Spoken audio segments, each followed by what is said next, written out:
अरविंद इनामदार आमचे जे कमिशनर होते,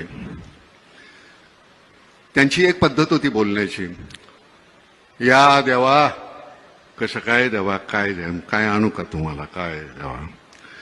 त्यांच्याशी बोलताना एक दिवस ते म्हणाले, नाना मला काही कळत नाही, आमच्या पोलीस खात्यातल्या लोकांना, काही मंडळी ना, सगळ्यांना नाही, पण ते का पैसे खावेसे वाटतात. अहो आम्हाला जेवढा पगार मिळतो का नाही तो खर्च होत नाही हो.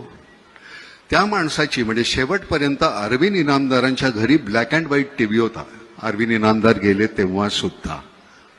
तर ही आपल्याकडे अशी माणसं आहेत. लालबहादूर शास्त्रींच्या घरी ज्यावेळी त्यांचे मित्र पैसे मागायला गेले, मला एक 200 रुपये पाहिजेत, त्यावेळेचे 200 रुपये, लालबहादूर शास्त्री म्हणले माझ्याकडे नाही आहेत एवढे पैसे.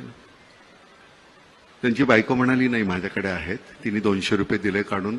शास्त्रींनी विचारलं तुझ्याकडे एवढे पैसे आले कुठून. ती म्हणली नाही, दर तुम्ही पगारातून देताना त्यातले 5-10 रुपये मी वाचवते. त्यांनी गव्हर्नमेंटला पत्र लिहिलं की मला ह्याच्या पुढे माझा 10 रुपये पगार कमी करा. यशवंतराव चव्हाण गेले त्यावेळी त्यांच्या खात्यावर 25,000 रुपये नव्हते. आपल्या मंत्र्यांच्या म्हणजे साधा आपला नगरसेवक आज निवडून आला की पुढच्या वर्षी तो कोट्याधीश असतो, त्याची चौकशी का नाही होत. म्हणजे मला कळतं की हा भ्रष्ट आहे, पण तुमच्या का नाही लक्षात येत.